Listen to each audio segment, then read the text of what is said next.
ബീഹാറിലെ സിർസി എന്ന ഗ്രാമത്തിലെ പ്രാഥമികാരോഗ്യ കേന്ദ്രത്തിന്റെ അവസ്ഥ എന്താണെന്ന് പ്രേക്ഷകർക്ക് കാണിച്ചു തരാം.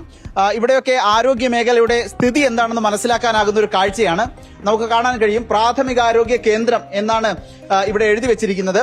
ഇവിടെ നിരവധി ഗ്രാമങ്ങൾ, നൂറുകണക്കിന് ആളുകൾ താമസിക്കുന്ന ഗ്രാമങ്ങളുണ്ട്. പക്ഷേ ഇവിടെ ഒരൊറ്റ ഡോക്ടർ പോലും ഇല്ല എന്നുള്ളതാണ് ഇവിടെ വരുമ്പോൾ നമ്മൾ മനസ്സിലാക്കുന്നത്. ഡോക്ടറുടെ പോസ്റ്റ് തന്നെ ഇല്ല. ഇവിടെ വരുന്ന രോഗികൾക്ക് മരുന്ന് കൊടുക്കുന്നതൊക്കെ സീനിയർ നഴ്സാണത്രേ.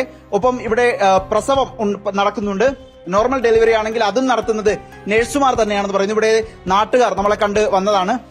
क्या होता है ये डॉक्टर वगैरह कुछ नहीं है यहाँ पे? जो डॉक्टर का कोई सुविधा नहीं है, बाकी जो सिर्फ एक नर्स है, नॉर्मल डिलीवरी होता है।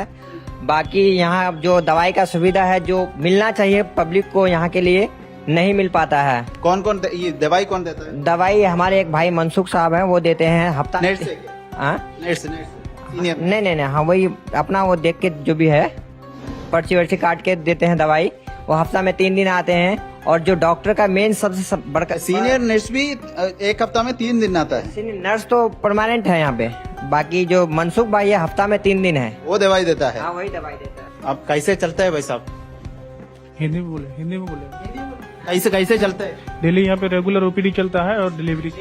डिलीवरी भी चलता है? हाँ delivery, normal delivery, vaginal delivery होता है यहाँ पे नॉर्मल।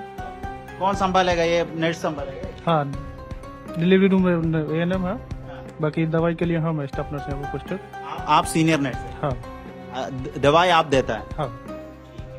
ये यहाँ से बड़ा हॉस्पिटल डॉक्टर के देखने तो कितने दूर जाना है? समथिंग 30 किलोमीटर के आसपास है यहाँ से। 30 किलोमीटर दूर है रोटा CSC है वहाँ पे। ഈ ആശുപത്രിയിലെ ലേബർ റൂമാണ് ഈ കാണുന്നത്. ഇതിനെ തൊട്ട് മുകളിലേക്ക് നോക്കിയാൽ കാണാൻ കഴിയും. അവിടെ നിന്ന് മേൽക്കൂരയുടെ ഭാഗങ്ങൾ ഇടിഞ്ഞ് താഴേക്ക് പൊളിഞ്ഞു വീഴുന്നുണ്ട്. ഒരു ഭാഗത്ത് മുഴുവൻ പായൽ പിടിച്ച് കിടക്കുന്നു. ഇതിനുള്ളിൽ കയറാം, ആർക്കും കയറാവുന്ന രൂപത്തിൽ തുറന്നിട്ടിരിക്കുകയാണ് ലേബർ റൂം. നമ്മുടെ നാട്ടിലേക്ക് അവസ്ഥ ഒന്ന് ആലോചിച്ചാൽ മതി. ഇത് അത്ഭുതം തോന്നുകയാണ്. ഇതിന്റെ ഒരു ചുവരിപ്പ് പൊട്ടി വീഴാൻ നിൽക്കുന്ന രൂപത്തിലാണ് ഒരു ഭാഗമുള്ളത്. പായൽ പിടിച്ച് മറ്റ് മരങ്ങളുടെയൊക്കെ വേരിറങ്ങി നിൽക്കുന്നതാണ് ഇവിടെ കാണുന്ന കാഴ്ച. ഇവിടെ ഒരു കട്ടിൽ ഇട്ടിട്ടുണ്ട്. സാധാരണ പ്രസവമാണെങ്കിൽ ഇവിടെ തന്നെ അത് കൈകാര്യം ചെയ്യുമെന്നാണ് ഇവിടെയുള്ള നഴ്സുമാർ പറയുന്നത്. നഴ്സുമാരാണ് അത് കൈകാര്യം ചെയ്യുക. മറ്റെന്തെങ്കിലും ബുദ്ധിമുട്ടുണ്ടാവുകയാണെങ്കിൽ 25 കിലോമീറ്റർ ദൂരം പുറത്തേക്ക് ഡോക്ടർമാരുടെ അടുത്തേക്ക് പോകേണ്ടി വരും എന്നുള്ളതാണ് സ്ഥിതി. ഇതാണ് ലേബർ റൂമിന്റെ കാഴ്ച. ബീഹാറിലെ തെരഞ്ഞെടുപ്പ് വരുന്നു. ആളുകൾ ഇതൊക്കെ വോട്ടിലൂടെ അവരുടെ വികാരം പ്രകടിപ്പിക്കുമോ എന്നിനി കണ്ടറിയണം.